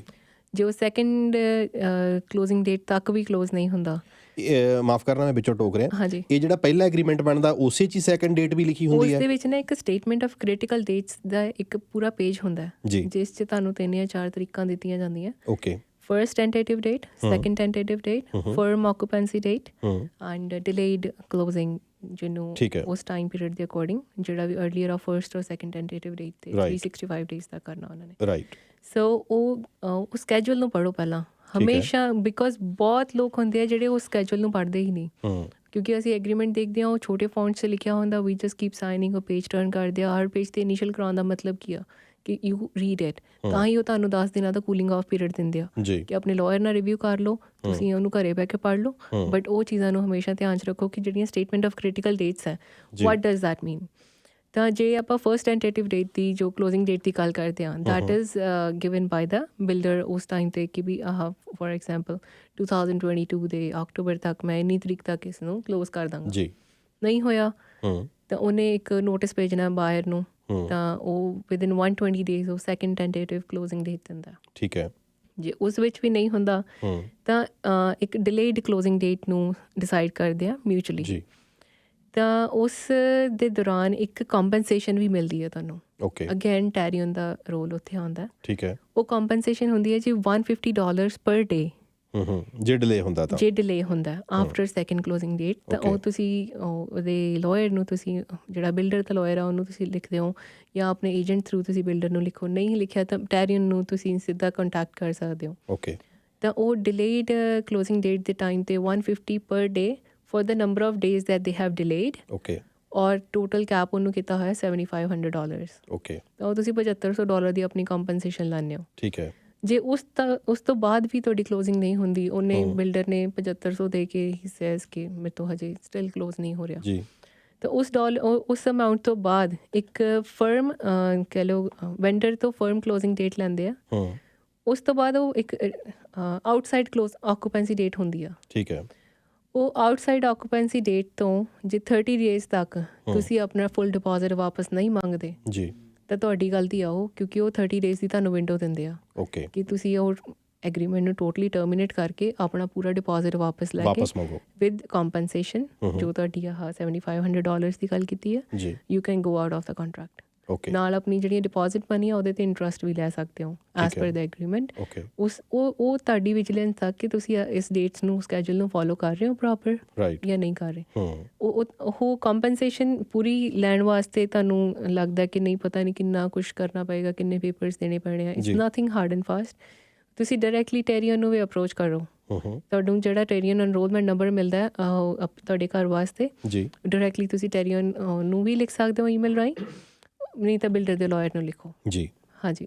ਓਕੇ, ਸੋ ਇਹਦੇ ਵਿੱਚ ਜਿਹੜੀ ਆਪਾਂ ਨੂੰ ਮਤਲਬ ਕਲੋਜ਼ਿੰਗ ਡੇਟ ਤੋਂ ਬਾਅਦ ਫਿਰ ਇੱਕ ਡੇਟ ਹੋਈ, ਉਹ ਵੀ ਜੇ ਆਪਾਂ ਨੂੰ ਨਹੀਂ ਹੁੰਦੀ ਤਾਂ 1 ਮਹੀਨੇ ਤੱਕ ਦਾ ਸਾਡੇ ਕੋਲੇ ਸਮਾਂ ਹੈ ਉਹਨੂੰ ਫੋਲੋ ਅਪ ਕਰਨ ਦਾ। 30 ਡੇਜ਼ ਦਾ 30 ਡੇਜ਼ ਟਾਈਮ ਦਿੱਤਾ ਜਾਂਦਾ। ਪਰਚੇਜ਼ਰਸ ਟਰਮੀਨੇਸ਼ਨ ਪੀਰੀਅਡ ਕਹਿੰਦੇ ਆ ਉਹਨੂੰ। ਜੇ ਸਪੋਜ਼ ਕਰ ਲਓ ਕੋਈ ਉਹਨੂੰ ਮਿਸ ਕਰ ਗਿਆ ਤਾਂ ਫਿਰ ਸਾਡੇ ਕੋਲੇ ਕੀ ਉਸ ਤੋਂ ਬਾਅਦ ਆਪਸ਼ਨਸ ਬਚਦੀਆਂ? ਦੈਨ ਤੁਸੀਂ ਮਿਊਚੁਅਲੀ ਇੱਕ ਤਾਂ ਬਿਲਡਰ ਨੂੰ ਪ੍ਰੇ ਕਰੋ ਕਿ ਬਈ ਠੀਕ ਹੈ ਉਹ ਟਾਈਮ 'ਤੇ ਉਹਨੂੰ ਕਰੇ, ਨਹੀਂ ਤਾਂ ਫਿਰ ਕੋਰਟ ਹੈ ਆਲਵੇਜ਼ to find the ਫਿਰ recourse. ਤੁਹਾਨੂੰ ਕੋਰਟ ਦਾ ਰਸਤਾ ਜਿਹੜਾ ਹੈਗਾ ਉਹ ਅਖਤਿਆਰ ਕਰਨਾ ਪਏਗਾ। Yes, because you don't want to further delay ਕਿ ਬਿਲਡਰ ਦੇ ਆਸਰੇ ਬੈਠੇ ਰਹੋ ਤਾਂ ਉਹਨੂੰ ਡਿਲੇ ਅੱਗੇ ਕਰੀ ਚਲੋ। ਇਟਸ ਬੈਟਰ ਫਿਰ ਉਸਨੂੰ ਐਸਕੇਲੇਟ ਕਰੋ ਲੀਗਲ ਰਿਫਾਰਮਸ ਦੇ ਅੰਡਰ। ਸੋ ਇਹ ਜਿਹੜੀਆਂ ਕ੍ਰਿਟੀਕਲ ਡੇਟਸ ਹੈਗੀਆਂ ਜੀ, ਇਹਨਾਂ ਨੂੰ ਜਿਹੜਾ ਹੈਗਾ, ਅੱਛਾ ਵਾਰੰਟੀਜ਼ ਜਿਹੜੀਆਂ ਹੈਗੀਆਂ ਬਾਇਰ ਦੀਆਂ ਜਿਹੜੀਆਂ ਵਾਰੰਟੀਜ਼ ਹੈਗੀਆਂ ਵਿਦਿਨ 1 year 2 year 7 year, ਹਾਂਜੀ, ਇਹਦੇ ਬਾਰੇ ਦੇ ਵਿੱਚ ਵੀ ਆਪਾਂ ਜਿਹੜਾ ਹੈਗਾ ਅੱਗੇ ਗੱਲਬਾਤ ਕਰੀਏ। ਸੋ ਇਹਨਾਂ ਵਾਰੰਟੀਜ਼ ਨੂੰ ਉਹਨਾਂ ਨੇ ਟੈਰੀਅਨ ਨੇ 2 ਤਰ੍ਹਾਂ ਨਾਲ ਡਿਵਾਈਡ ਕੀਤਾ ਹੋਇਆ, that is before possession and after possession. So before possession ਨੂੰ ਆਪਾਂ ਜਿੱਦਾਂ ਹੁਣੇ ਡਿਸਕਸ ਕੀਤਾ, protection of your deposit money, delayed occupancy, ਇਹ ਸਾਰੇ ਟੈਰੀਅਨ ਵੱਲੋਂ ਪ੍ਰੋਵੀਜ਼ਨਸ ਦਿੱਤੇ ਗਏ ਹੈ ਕਿ ਜੇ ਕੋਈ ਬਿਲਡਰ ਨਵਾਂ ਘਰ ਵੇਚ ਰਿਹਾ ਤਾਂ ਉਸ ਨੂੰ ਆਹ ਚੀਜ਼ਾਂ ਦਾ ਖਿਆਲ ਰੱਖਣਾ ਪੈਣਾ, ਅਤੇ ਅੱਗੇ ਜੋ ਬਾਇਰ ਹੈ ਖਰੀਦ ਰਿਹਾ ਉਸ ਨੂੰ ਵੀ ਇਸ ਚੀਜ਼ ਦੀ ਅਵੇਅਰਨੈਸ ਹੋਣੀ ਚਾਹੀਦੀ ਹੈ ਤਾਂ ਕਿ ਬਿਲਡਰ ਉਹਦਾ ਨਜਾਇਜ਼ ਫਾਇਦਾ ਨਾ ਚੱਕੇ ਜੀ। ਉਸ ਤੋਂ ਬਾਅਦ ਆਪਾਂ ਆਫਟਰ ਪੋਜੈਸ਼ਨ ਦੀ ਜਿਹੜੀ ਗੱਲ ਕਰੀਏ, ਜੋ ਤੁਸੀਂ ਮੈਨੂੰ ਕਿਹਾ ਹੈ ਕਿ 1 ਤੋਂ 1 ਸਾਲ 2 ਸਾਲ 7 ਸਾਲ, ਉਹ ਕਵਰੇਜ ਦੀ ਵੀ ਇੱਕ ਲਿਮਿਟ ਆ 300,000 ਜੀ। ਜਿਹੜੀਆਂ ਪੋਸਟ ਪੋਜੈਸ਼ਨ ਵਾਰੰਟੀਜ਼ ਦੀ ਆਪਾਂ ਗੱਲ ਕਰਨ ਲੱਗੇ ਸੀਗੇ, ਉਹਦੇ ਬਾਰੇ ਦੱਸੋ ਜੀ। ਪੋਸਟ ਪੋਜੈਸ਼ਨ ਵਾਰੰਟੀਜ਼ ਫਿਰ ਕਿਹੜੀਆਂ ਹੈਗੀਆਂ? ਪੋਜੈਸ਼ਨ ਤੇ ਟਾਈਮ ਤੋਂ ਕੁਛ 1-2 ਦਿਨ ਪਹਿਲਾਂ ਨਾ ਇੱਕ PDI ਹੁੰਦੀ ਹੈ ਜਿਹਨੂੰ ਕਹਿੰਦੇ ਪ੍ਰੀ ਡਿਲੀਵਰੀ ਇਨਸਪੈਕਸ਼ਨ ਜੀ।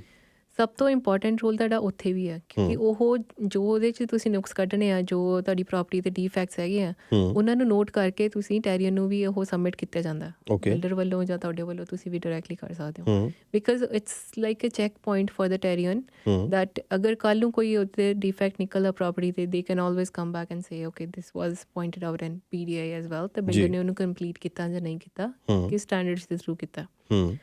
ਤਾਂ ਜੇ ਆਪਾਂ ਕਵਰੇਜ ਕਰੀਏ ਆਫਟਰ ਪੋਜੈਸ਼ਨ, ਤਾਂ ਟੈਰੀਅਨ 300,000 ਤੱਕ ਤੁਹਾਡੀ ਘਰ ਦੀ ਲਾਇਬਿਲਿਟੀ ਨੂੰ ਕਵਰ ਕਰ ਸਕਦਾ। ਉਹਦੇ ਵਿੱਚ ਫਸਟ ਈਅਰ ਤੱਕ ਜਿਹੜੀ ਹੁੰਦੀ ਹੈ ਪ੍ਰੋਟੈਕਸ਼ਨ, ਉਹ ਆਪਾਂ ਮਟੀਰੀਅਲ ਡੀਫੈਕਟਸ ਨੂੰ ਦੇਖਦੇ ਹਾਂ, ਸੱਚ ਐਜ਼ ਕਿ ਘਰ ਇਨਹੈਬਿਟੇਬਲ ਹੈ ਜੀ, ਰਹਿਣ ਲਾਇਕ ਹੈਗਾ, ਉੱਥੇ ਕਿਚਨ, ਬੈਡਰੂਮ, ਵਾਸ਼ਰੂਮ ਅਤੇ ਛੱਤ ਤੁਹਾਨੂੰ ਪ੍ਰੋਪਰਲੀ ਪ੍ਰੋਵਾਈਡ ਕੀਤੀ ਗਈ ਹੈ। ਇੱਕ ਆਕੂਪੈਂਸੀ ਪਰਮਿਟ ਹੁੰਦਾ ਸਿਟੀ ਵੱਲੋਂ, ਉਹ ਆਕੂਪੈਂਸੀ ਪਰਮਿਟ ਤੋਂ ਬਾਅਦ ਹੀ ਤੁਸੀਂ ਘਰ 'ਚ ਤੁਹਾਨੂੰ ਅਲਾਉ ਕਰਦੇ ਆ। ਉਸ ਤੋਂ ਇਲਾਵਾ ਇੰਸ਼ੋਰ ਕਰਦੇ ਆ ਕਿ ਜਿਹੜਾ ਓਨਟਾਰੀਓ ਬਿਲਡਿੰਗ ਕੋਡ ਵਾਇਲੇਸ਼ਨਸ ਤਾਂ ਨਹੀਂ ਕੋਈ ਹੋ ਰਹੀਆਂ। ਸੇਫ ਗਾਰਡਸ ਹੈ ਤੁਹਾਡੇ ਅਗੇਂਸਟ ਅਨਆਥੋਰਾਈਜ਼ ਸਬਸਟੀਟਿਊਸ਼ਨ। ਕਈ ਵਾਰ ਕੋਈ ਮਟੀਰੀਅਲ ਨਹੀਂ ਅਵੇਲੇਬਲ ਹੈਗਾ at the time of construction and ਦੇ ਸਬਸਟੀਟਿਊਟਡ ਵਿਦ ਸਮਥਿੰਗ ਐਲਸ, ਤਾਂ ਉਹਦੀ ਕੋਈ ਸਟੈਂਡਰਡਸ ਨੂੰ ਲੈ ਕੇ ਕੋਈ ਉਹਦੀ ਕੰਪਰੋਮਾਈਜ਼ ਤਾਂ ਨਹੀਂ ਕੀਤਾ ਉਹਨੂੰ। ਉਹ ਸਾਰੀਆਂ ਪ੍ਰੋਟੈਕਸ਼ਨਸ ਨੂੰ 1 year ਤੱਕ ਟੈਰੀਅਨ ਕਵਰ ਕਰਦਾ। ਫਿਰ ਆਉਂਦੀ ਹੈ ਜੀ 2 year ਪ੍ਰੋਟੈਕਸ਼ਨ। ਇਹਦੇ 'ਚ ਇੱਕ ਬਹੁਤ ਇੰਟਰਸਟਿੰਗ ਮੈਟਰ ਮੈਂ ਤੁਹਾਡੇ ਨਾਲ ਡਿਸਕਸ ਕਰਾਂਗੀ। ਕਿਸੇ ਨੇ ਵਿੰਡ ਸਰਚ ਕਰ ਲਿੱਤਾ ਤਾਂ ਬੇਸਮੈਂਟ ਦੇ ਵਿੱਚ ਲੀਕੇਜ ਹੋਣੀ ਸ਼ੁਰੂ ਹੋ ਗਈ। ਔਰ ਬਿਲਡਰ ਕਹਿੰਦਾ ਕਿ ਮੈਂ ਨਹੀਂ ਕਵਰ ਕਰਨਾ ਕਿਉਂਕਿ house is yours, go anywhere you want to protect yourself. ਤਾਂ ਜੋ ਟੈਰੀਅਨ ਉੱਥੇ ਇਟ ਕਮਸ ਇਨਟੂ, ਤਾਂ ਬਿਲਡਰ ਫਲੱਡ ਹੋਇਆ ਤਾਂ ਟੈਰੀਅਨ ਹੈਡ ਟੂ ਕਵਰ। ਜੇ ਉਹ ਆਪਣਾ ਕਲਾਇੰਟ ਵਿਜੀਲੈਂਟ ਨਹੀਂ ਹੁੰਦਾ ਜੀ, ਜਾਂ ਉਹਨੂੰ ਸਹੀ ਸਲਾਹ ਕੋਈ ਅੱਗੇ ਨਹੀਂ ਕਰਦਾ, ਤਾਂ ਉਹਨਾਂ ਨੂੰ ਬੇਸਮੈਂਟ ਦੀ ਫਲੱਡਿੰਗ ਦੀ ਕਾਸਟ ਆਪੇ ਕਰਨੀ ਪੈਣੀ ਸੀ। ਇਹ ਪਲੰਬਿੰਗ ਰਿਲੇਟਡ ਸੀ ਜਾਂ ਵੈਸੇ ਕਿਸੇ ਤਰ੍ਹਾਂ ਦੀ ਸੀ? ਪਲੰਬਿੰਗ ਰਿਲੇਟਡ ਸੀਗੀ। ਸੋ ਜੋ 2 ਸਾਲ ਦੀਆਂ ਜਿਹੜੀਆਂ ਪ੍ਰੋਟੈਕਸ਼ਨਸ ਹੁੰਦੀਆਂ, ਉਹ ਮੇਜਰ ਡੀਫੈਕਟਸ ਨੂੰ ਕਵਰ ਕਰਦੇ ਆ, ਸੱਚ ਐਜ਼ ਪਲੰਬਿੰਗ, ਇਲੈਕਟ੍ਰੀਕਲਸ ਐਂਡ ਹੋਰ ਡੀਫੈਕਟਸ ਸੱਚ ਐਜ਼ ਐਕਸਟੀਰੀਅਰ, ਕੋਈ ਆਪਣਾ ਵਾਈਨਲ ਜੋ ਬਾਹਰ ਪਿਲਰਸ 'ਤੇ ਲੱਗੀ ਹੁੰਦੀ ਆ, ਜਾਂ ਪੇਂਟ ਵਗੈਰਾ ਦਾ, ਜਾਂ ਰੂਫਿੰਗ ਹੋ ਸਕਦੀ ਹੈ। ਰੂਫਿੰਗ ਇਜ਼ ਅਗੇਨ ਮੇਜਰ, ਉਹ 7 ਸਾਲ ਤੱਕ ਕਵਰੇਜ ਆ। ਸੋ 1, 2 ਅਤੇ 7 ਸਾਲ ਦੀ ਤੁਹਾਨੂੰ ਵਾਰੰਟੀ ਆ। ਮਤਲਬ ਪਾਰਟਸ ਦੇ ਵਿੱਚ ਕੁਝ ਚੀਜ਼ਾਂ 1 ਸਾਲ ਲਈ ਕਵਰਡ ਨੇ, ਕੁਝ ਚੀਜ਼ਾਂ ਤੁਹਾਡੀਆਂ 2 ਸਾਲ ਲਈ ਕਵਰਡ ਨੇ, ਕੁਝ ਚੀਜ਼ਾਂ 7 ਸਾਲ, ਜਿਵੇਂ ਤੁਸੀਂ ਰੂਫਿੰਗ ਕਿਹਾ, ਕੁਝ ਚੀਜ਼ਾਂ 7 ਸਾਲ ਤੱਕ ਵੀ ਕਵਰਡ ਨੇ। ਇਹ ਕਿਤੇ ਕੰਟਰੈਕਟ ਦੇ ਵਿੱਚ ਮੈਂਸ਼ਨਡ ਹੁੰਦਾ ਜੀ ਵੀ ਕਿਹੜੀ ਚੀਜ਼ ਕਦੋਂ ਤੱਕ ਕਵਰਡ ਹੈ? ਇਹ ਕੰਟਰੈਕਟ ਦੇ ਵਿੱਚ ਵੀ ਹੁੰਦਾ, ਅਤੇ ਉਹ ਤੁਹਾਨੂੰ ਕੰਟਰੈਕਟ ਦੇ ਵਿੱਚ ਟੈਰੀਅਨ ਦੀ ਵਾਰੰਟੀਜ਼ ਨੂੰ ਹਾਈਲਾਈਟ ਕੀਤਾ ਜਾਂਦਾ ਹੈ। First year, second year and 7 year। ਉਹ ਜਿਹੜੀਆਂ ਤੁਹਾਨੂੰ ਕੰਟਰੈਕਟ ਦੇ ਵਿੱਚ ਤੁਸੀਂ ਉਸਨੂੰ ਅਗੇਨ ਸਟੇਟਮੈਂਟ ਆਫ ਇੱਕ ਟੈਰੀਅਨ ਦਾ ਨਾ ਅਡੈਂਡਮ ਸਪੈਸ਼ਲੀ ਦਿੱਤਾ ਜਾਂਦਾ ਐਗਰੀਮੈਂਟ ਦੇ ਨਾਲ। ਉਸ ਦੇ ਵਿੱਚ ਆ ਚੀਜ਼ਾਂ ਨੂੰ ਉਹਨਾਂ ਨੇ ਐਕਸਪਲੇਨ ਕੀਤਾ ਹੁੰਦਾ। Definitely the font is so small that many times client ignore and they say it's just boring material, pass it over. ਜੀ Don't do that. Read it properly ਕਿ ਉਹ ਤੁਹਾਨੂੰ ਕਿਹੜੀਆਂ ਪ੍ਰੋਟੈਕਸ਼ਨਸ ਨਾਲ ਦੇ ਰਹੇ ਆ, ਉਹ ਕਿਹੜੀਆਂ ਵਾਰੰਟੀਜ਼ ਉਹਦੇ ਹੈ। And it's mandatory for every builder to be enrolled with Tarion. It is not optional. Okay It is mandatory. That is why you have those warranties and ਬਹੁਤ ਲੋਕਾਂ ਨੂੰ ਇਹਨਾਂ ਦੀ ਕਹਿ ਲਓ ਇਹਦਾ ਚਾਨਣ ਨਹੀਂ ਕੀਤਾ ਜਾਂਦਾ। ਹਾਂਜੀ ਜੀ ਤਾਂ ਉਹ ਇੰਪੋਰਟੈਂਟ ਆ ਉਹਨਾਂ ਨੂੰ ਇਹ ਚੀਜ਼ ਦਾ ਨੌਲੇਜ ਹੋਣਾ, ਕਿਉਂਕਿ ਜੇ ਘਰ ਦੇ ਵਿੱਚ ਕੋਈ ਸਮੱਸਿਆ ਆਊਗੀ, ਜੇ ਤੁਹਾਨੂੰ ਪਤਾ ਹੋਏਗਾ ਕਿ ਸਾਡੀਆਂ ਇਹ ਚੀਜ਼ਾਂ ਵਾਰੰਟੀ ਦੇ ਵਿੱਚ ਕਵਰਡ ਹੈ, ਫਿਰ ਹੀ ਤੁਸੀਂ ਕਲੇਮ ਕਰੋਗੇ। ਨਹੀਂ ਤਾਂ ਜਿਵੇਂ ਹੁਣ ਤੁਸੀਂ ਵਿੰਡਸਰ ਵਾਲੀ ਸਾਨੂੰ ਐਗਜ਼ਾਮਪਲ ਦੱਸੀ ਹੈ, ਉਹਨਾਂ ਦੇ ਜੇ ਪਲੰਬਿੰਗ ਦਾ ਪ੍ਰੋਬਲਮ ਆ ਗਈ ਸੀ 1 ਸਾਲ ਤੋਂ ਬਾਅਦ, 2 ਸਾਲ ਦੇ ਅੰਦਰ, ਤੇ ਉਹਨਾਂ ਨੇ ਆਪ ਹੀ ਪਲੰਬਰ ਨੂੰ ਬੁਲਾ ਕੇ ਜੇ ਕੁਛ ਕਰਾ ਲੈਂਦੇ ਤਾਂ ਉਹ ਆਪਣੇ ਆਪ ਸਾਰਾ ਕੁਝ ਉਹਨਾਂ ਦੇ ਸਿਰ ਤੇ ਆ ਜਾਣਾ ਸੀਗਾ। ਸੋ ਉਹ ਵਿਜੀਲੈਂਟ ਸੀਗੇ, ਉਹਨਾਂ ਨੂੰ ਪਤਾ ਸੀ, ਇਸ ਕਰਕੇ ਉਹਨਾਂ ਨੇ ਉਹਨੂੰ ਜਿਹੜਾ ਹੈਗਾ ਉਹਦੀ ਵਾਰੰਟੀ ਨੂੰ ਹਾਸਲ ਵੀ ਕੀਤਾ। ਹਾਂਜੀ ਤਾਂ ਇਹਦੇ ਵਿੱਚ ਮੈਂ ਇੱਕ ਹੋਰ ਚੀਜ਼ ਐਡ ਕਰਨਾ ਚਾਹਾਂਗੀ। ਇੱਕ ਹੋਰ ਚੀਜ਼ ਹੈ ਵਾਇਲੇਸ਼ਨ ਤੁਸੀਂ ਨਹੀਂ ਕਰਨੀ। ਜੇ ਤੁਹਾਨੂੰ ਕੋਈ ਟੈਰੀਅਨ ਵਾਰੰਟੀ ਮਿਲੀ ਹੈ ਉਹਨੂੰ ਵੋਇਡ ਵੀ ਕਰ ਸਕਦੇ ਹੋ if you play with that structural change of course in case, because ਕਿਉਂਕਿ ਬਿਲਡਰ ਨੇ ਜੋ ਤੁਹਾਨੂੰ ਇਲੈਕਟ੍ਰੀਕਲ ਫਿਟਿੰਗਸ ਦਿੱਤੀਆਂ ਜਾਂ ਪਲੰਬਿੰਗ ਫਿਟਿੰਗਸ ਦਿੱਤੀਆਂ, ਬਿਲਡਰ ਕੁਝ ਘਰਾਂ ਨੂੰ ਜਦੋਂ ਕਹਿੰਦੇ ਆ ਤਾਂ ਉਹ 2 ਸਾਲ ਦਾ ਉਹਨਾਂ ਨੇ ਕੈਪ ਲਾਇਆ ਹੁੰਦਾ ਕਿ ਤੁਸੀਂ ਇਹ 'ਚ ਬੇਸਮੈਂਟ ਨਹੀਂ ਬਣਾਉਣੀ ਜੀ। ਅਤੇ ਜੇ ਤੁਸੀਂ ਆਪ ਬੇਸਮੈਂਟ ਬਣਾਉਂਦੇ ਹੋ ਕੋਈ ਇਨ greed of rent or whatever, you are disturbing that structure again, ਤਾਂ ਉਹ ਤੁਹਾਡੀ ਟੈਰੀਅਨ ਵਾਰੰਟੀ ਖਤਮ ਹੋ ਜਾਂਦੀ ਹੈ। ਚਾਹੇ ਅਸੀਂ ਉਹ ਜਿਹੜੀ ਹੈਗੀ ਹੈ ਲੀਗਲ ਬੇਸਮੈਂਟ ਵੀ ਬਣਾਈਏ ਫਿਰ ਵੀ ਨਹੀਂ। ਉਹ ਜੇ ਬਿਲਡਰ ਨੇ ਉਸ ਐਗਰੀਮੈਂਟ ਦੇ ਵਿੱਚ ਤੁਹਾਨੂੰ ਲਿਖ ਕੇ ਦੱਸਿਆ ਕਿ ਵੀ ਇਹ 2 ਸਾਲ ਤੱਕ ਤੁਸੀਂ ਇਹ 'ਚ ਬੇਸਮੈਂਟ ਨਹੀਂ ਬਣਾਉਣਾ, ਤੁਸੀਂ ਨਹੀਂ ਬਣਾਉਣਾ ਉਹਦਾ ਫਿਰ ਹੱਲ ਕੀ ਹੈ? ਜੇ ਅਸੀਂ ਉਹ ਬਿਲਡਰ ਤੋਂ ਹੀ ਬਣਵਾਉਣੀ ਹੋਵੇ ਤਾਂ ਫਿਰ ਮਹਿੰਗੀ ਬਹੁਤ ਪਏਗੀ। ਬਿਲਡਰ ਤੋਂ ਬਣਵਾ ਲਓ, ਬੈਟਰ ਆ, ਕਿਉਂਕਿ ਉਹਦੇ 'ਚ ਤੁਹਾਡੀ ਬਿਲਡਰ ਨੇ ਆਪਣੇ ਸਟੈਂਡਰਡਸ ਦੇ ਅਕੋਰਡਿੰਗ ਉਸ ਚੀਜ਼ ਨੂੰ ਕਰਕੇ ਦੇਣਾ। ਓਕੇ, ਤੇ ਉਹ ਟੈਰੀਅਨ ਨੇ ਉਸ ਨੂੰ ਪਾਸ ਵੀ ਕਰਨਾ ਜਾਂ ਸਿਟੀ ਨੇ ਪਾਸ ਕਰਨਾ ਉਹਨੂੰ, ਤਾਂ it would be under the Ontario building code. So ਹੁਣ ਜੇ ਬੇਸਮੈਂਟ ਬਣਵਾਈ ਹੈ ਤਾਂ ਉਹਦੇ ਨਾਲ ਪੂਰੇ ਘਰ ਦੀ ਟੈਰੀਅਨ ਵਾਰੰਟੀ ਸਾਡੀ ਜਾਂਦੀ ਰਹੂਗੀ? ਹਾਂਜੀ, ਕਿਉਂਕਿ ਤੁਸੀਂ ਘਰ ਦਾ ਸਟਰਕਚਰ ਚੇਂਜ ਕਰ ਰਹੇ ਹੋ। ਕਿਉਂਕਿ ਜੇ 7 years ਦੀ ਵਾਰੰਟੀ ਵੱਲ ਦੇਖਦੇ ਹਾਂ ਆਪਾਂ, ਉਹਦੇ 'ਚ ਮੇਜਰ ਕਵਰ ਹੁੰਦੀਆਂ ਚੀਜ਼ਾਂ ਜਿਵੇਂ ਸੋਇਲ ਮੂਵਮੈਂਟ, ਤੇ ਜੇ ਤੁਸੀਂ ਬੇਸਮੈਂਟ ਬਣਾ ਰਹੇ ਹੋ ਤਾਂ ਉਹ ਸੋਇਲ ਮੂਵਮੈਂਟ ਤੁਸੀਂ ਆਪ ਖੁਦ ਕਰ ਰਹੇ ਹੋ, ਤੇ ਉਹਦੇ 'ਚ ਤੁਸੀਂ ਕਿੰਨਾ ਕੁ ਉਹ ਬਿਲਡਿੰਗ ਕੋਡਸ ਨੂੰ ਕੰਪਲਾਈ ਕਰ ਰਹੇ ਹੋ ਜਾਂ ਤੁਹਾਡਾ ਕੰਟਰੈਕਟਰ ਕਿੰਨਾ ਕੁ ਕੰਪਲਾਈ ਕਰ ਰਿਹਾ, ਕਿੰਨਾ ਕੁ ਜਾਣੂ ਆ ਤੁਹਾਡਾ ਕੰਟਰੈਕਟਰ ਜਿਹਨੂੰ ਐਕਸਪਰਟ ਦੀ ਤਰ੍ਹਾਂ ਉਸ ਚੀਜ਼ਾਂ ਦਾ ਪਤਾ ਹੈ, what kind of building codes have to be followed, permits have to be taken. ਉਹ ਬਹੁਤ ਧਿਆਨ ਨਾਲ ਚੀਜ਼ਾਂ ਨੂੰ ਦੇਖਣਾ ਚਾਹੀਦਾ ਜੀ। ਅੱਛਾ, ਆਪਾਂ ਹੁਣ ਆਪਣੇ ਜਿਹੜਾ ਹੈਗਾ ਸ਼ੋਅ ਦੇ ਬਿਲਕੁਲ ਆਖਰੀ ਹਿੱਸੇ ਵੱਲ ਨੂੰ ਵੱਧ ਰਹੇ ਹਾਂ ਜੀ, ਅਤੇ ਇਹਦੇ ਵਿੱਚ ਮੈਂ ਤੁਹਾਡੇ ਤੋਂ ਜਿਹੜਾ ਹੈਗਾ ਇੱਕ ਸਵਾਲ ਇਹ ਜ਼ਰੂਰ ਪੁੱਛਣਾ ਚਾਹੂੰਗਾ ਕਿ ਜਦੋਂ ਜਿਹੜੀਆਂ ਇਹਦੇ ਵਿੱਚ ਕਾਸਟਸ ਹੁੰਦੀਆਂ ਇਨਵੋਲਵਡ, ਕਾਸਟ ਦੇ ਬਾਰੇ ਦੇ ਵਿੱਚ ਸਾਨੂੰ ਉਹ ਵੀ ਥੋੜ੍ਹਾ ਜਿਹਾ ਜਾਣਕਾਰੀ ਦਿਓ। ਹਿਡਨ ਕਾਸਟ ਜਿਹੜੀਆਂ ਹੁੰਦੀਆਂ ਜੀ।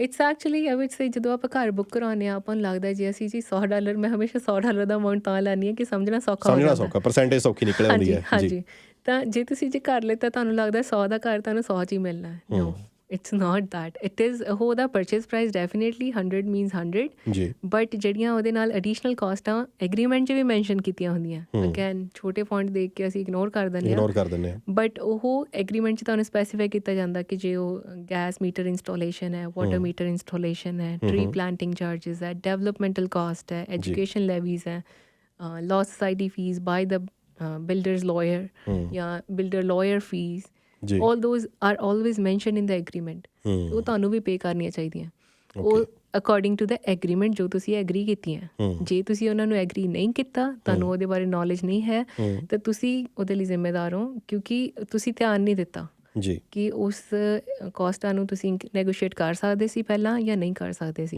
ਸਪੈਸ਼ਲੀ ਕੁਐਸਚਨ ਆਨ ਦ ਡਿਵੈਲਪਮੈਂਟਲ ਕਾਸਟਸ 'ਤੇ ਕਿ ਬਿਲਡਰਸ ਨੇ ਕਈ ਬਿਲਡਰਸ ਨੇ I think in last year after Covid specially ਜੀ, ਬਹੁਤਿਆਂ ਨੇ ਜੋ ਡਿਵੈਲਪਮੈਂਟਲ ਚਾਰਜਿਸ ਹੁੰਦੇ ਸੀ ਸਮਵੇਅਰ ਅਬਾਊਟ $7,000 to $8,000 ਹੁੰਦੇ ਜੀ।